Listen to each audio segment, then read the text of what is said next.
પૈસા પરત દઈ દીધા, જમીન કોઈ પાછી દેતા નથી હજી. એને સોદાકત કરાવ્યું, પોલીસ કે અરજી કરી તો એ અરજીનો કઈ જવાબ આવ્યો નથી. ડીવાયએસપીની અપીલ બાદ 7 થી 8 ગંભીર મામલાની રજૂઆત કરવામાં આવી છે. કાર, પ્લોટ અને ખેતરો પચાવી પાડવાના ગંભીર આક્ષેપો જોવા મળી રહ્યા છે. મનોજ પનારા પણ એમની સાથે હતા. કેટલાક પીડિતો જે છે તે તેમની સાથે હતા અને આજે રજૂઆતો કરતા જે લોકો પીડિત હોય અને ગુંડાઓ, લુખાઓ, વ્યાજખોરો હેરાન કરતા હોય અને કોઈની ફરિયાદો લેવાની ન હોય એવા લોકો આવીને અમને મળી શકે છે અને ખૂબ પોઝિટિવ રીતે અમને જવાબ આપ્યો છે. 1-2 આત્મહત્યાના બનાવો છે, જે યુવાનોએ આત્મહત્યા કરી હતી એના પરિવારોને ન્યાય મળે એની વાત થઈ છે. જે જગ્યાએ રોમિયોગીરી થઈ રહી છે એની પ્લેસ અને એવા રોડ રસ્તાઓની પણ વાત થઈ છે અને એમના જ શબ્દમાં કહીએ તો કાયદામાં રહેશો તો ફાયદામાં રહેશો.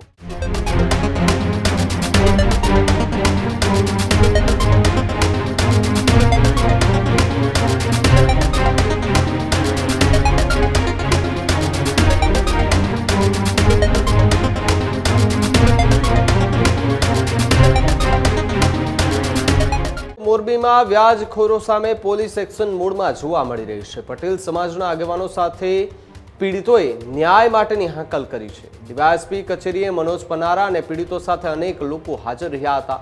ડીવાયએસપીની અપીલ બાદ 7 થી 8 ગંભીર મામલાની રજૂઆત કરવામાં આવી છે. વ્યાજખોરોની ઉઘરાણી સામે અનેક ફરિયાદો જે છે તે કરવામાં આવી, જ્યાં કાર, પ્લોટ અને ખેતરો પચાવી પાડવાના ગંભીર આક્ષેપો જોવા મળી રહ્યા છે. વેપારીઓ સાથે મોટા પાયે ફ્રોડ કરતી ટોળકી પણ સક્રિય થઈ છે. હની ટ્રેપ, દાદાગીરી અને ગેરકાયદેસર કબજો કરતા હોવાનો ગંભીર આક્ષેપ છે. જ્યારે સાયબર ફ્રોડ પીડિતોને ન્યાય અપાવવા માટેની માંગ જે છે તે ઉઠી છે, ત્યારે મોટી સંખ્યામાં કલેક્ટર કચેરી અને ડીવાયએસપીને રજૂઆત કરવા માટે લોકો જે છે તે આજે પહોંચ્યા હતા. મનોજ પનારા પણ એમની સાથે હતા. કેટલાક પીડિતો જે છે તે તેમની સાથે હતા અને આજે રજૂઆતો કરતા રજૂઆતો શાંતિપૂર્વક સાંભળવામાં આવી અને આગામી સમયમાં કડકમાં કડક કાર્યવાહી થશે તે પ્રકારની બાહેધરી આપતી મોરબીની જે પોલીસ છે તે હાલ જોવા મળી રહી છે.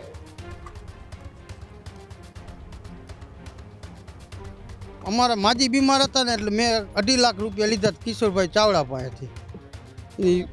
એ કિશોર આપણે અક્ષયભાઈ ઘેટિયાએ એને અપાવ્યા હતા. 1 વર્ષ પહેલાં લીધા હતા મેં, પણ પૈસા પરત દઈ દીધા, જમીન કોઈ પાછી દેતા નથી હજી. એને સોદાકત કરાવ્યું, પોલીસ કે અરજી કરી તો એ અરજીનો કાંઈ જવાબ આવ્યો નથી. અત્યારે સાહેબે કીધું એ કે કાંઈ વાંધો નહીં, તમારો નિકાલ થઈ જાય છે, એનો હું બોલાવી લઈશ પોલીસ ચોકી, તમને અરજી તમારી સ્વીકારી લઈશું. જમીન 11 કરોડની. 1 વર્ષ થયું. ફરિયાદ કરો કે તો કે ચાલે એમ કીધું, એટલે કે અમે પોલીસ કાંઈ કરી ન શકીએ એ રીતે વાત થઈ. જે રીતે ડીવાયએસપી સાહેબે 2 દી પહેલાં મીડિયાના માધ્યમથી મોરબીની જનતાને અપીલ કરેલી હતી કે જે લોકો પીડિત હોય અને ગુંડાઓ, લુખાઓ, વ્યાજખોરો હેરાન કરતા હોય અને કોઈની ફરિયાદો લેવાની ન હોય, કોઈના ડરના કારણે, કોઈ બીજા વિષયોના કારણે એવા લોકો આવીને અમને મળી શકે છે. તો આજે મોટા પ્રમાણમાં પીડિત પરિવારો ને લઈ અને અમે ડીવાયએસપી સાહેબ આલ સાહેબને રજૂઆત કરવા આવ્યા હતા. આલ સાહેબે ખૂબ સારી રીતે બધાની રજૂઆત સાંભળી છે અને ખૂબ પોઝિટિવ રીતે અમને જવાબ આપ્યો છે કે જે પણ ફરિયાદો બાકી કરવાની છે એ ફરિયાદો પણ લઈ લેવામાં આવશે અને જેટલા પણ પીડિત પરિવારો છે એને ન્યાય આપવામાં આવશે. આજે વ્યાજખોરીમાં ઘણા લોકોની કાર પચાવી લીધી હતી, ઘણાના પ્લોટ પચાવી લીધા છે, ખેતરો પચાવી લીધા છે, એ રજૂઆત થઈ છે. એક એવી ટોળકી છે કે જે વેપારીઓ સાથે ફ્રોડ કરી રહી છે, તો એ પણ રજૂઆત થઈ છે.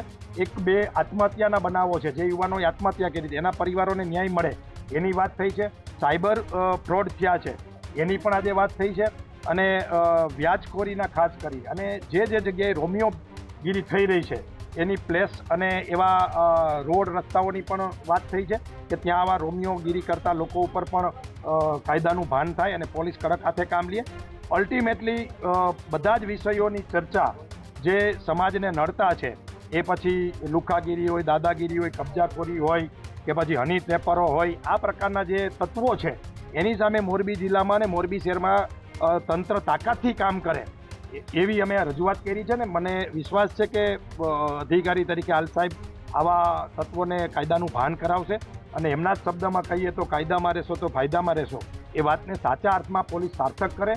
કોઈ પણ નેતાની, કોઈ પણ અધિકારીને કે કોઈ પણ આગેવાનની ભલામણને રાખ્યા વગર એ કોઈ પણ જ્ઞાતિ જાતિ ધર્મનો માણસ હોય એ જો ગુનેગાર હોય તો એને છોડવો ન જોઈએ, એની ઉપર કાયદાનો સકંજો આવવો જોઈએ એવી અમારી આજે માંગણી છે. અને કોઈ નેતા, ખાસ કરીને સરકાર અને સરકારની પાર્ટીના જે લીડરો છે એ કોઈ પણ ગુનેગારને ન બચાવે એવી અમે આજે રજૂઆત કરી છે. કેટલી રજૂઆત કરી ત્યારે અરજી કરવા? અત્યારે લગભગ 7 થી 8 લોકો આવ્યા હતા અમારી સાથે, અને બાકીના જે લોકો આવી નથી શક્યા એને હાલ સાહેબે એવું કીધું છે, ડીવાયએસપી સાહેબે, કે પર્સનલી ગમે ત્યારે સમય લઈને મોકલજો, તમામને ન્યાય મળશે. અને અમે ન્યાય માટે જ અહીંયા બેઠા છે અને અમને પણ વિશ્વાસ છે મોરબી એસપી સાહેબ ઉપર અને ડીવાયએસપી હાલ સાહેબ ઉપર કે અમને ન્યાય અપાવશે. રાતમાં કઈ કઈ અરજી હતી? અલગ અલગ છે કે કબજાખોરી છે, કોઈ વ્યાજમાં છે, કોઈ આત્મહત્યામાં ન્યાય નથી મળ્યો, કોઈ આ ટોળકી બનાવીને જે ફ્રોડ કરી રહી છે વેપારી સાથે, આ પ્રકારની છેડતીની વાત છે. આ પ્રકારના જે બાબતો છે, એક સોદાખત જમીનનું કરોડો રૂપિયાની કરાવી લીધું છે અને હજી સુધી પોલીસે એફઆઈઆર નથી લીધી. આ પ્રકારની રજૂઆતો અમે કરેલી છે. કેટલા સમયમાં તમને આ ફરિયાદ કરવાનું કીધું છે? અમને આજે જ 1-2 ફરિયાદોનું તો જે ડિવિઝનમાં છે એમાં અધિકારીએ કીધું છે કે અત્યારે તમે એ ડિવિઝનમાં જાઓ કે બી ડિવિઝનમાં જઈને કરો, અને બાકીની જે ફરિયાદો છે એ આવતા દિવસોમાં ફરિયાદીઓ પોતાના લાગતા પોલીસ સ્ટેશનમાં જઈ અને ફરિયાદ કરશે, અને જ્યાં જ્યાં અટકશે અહીંયા અધિકારીને જાણ કરવાની અમને બાંહેધરી આપી છે.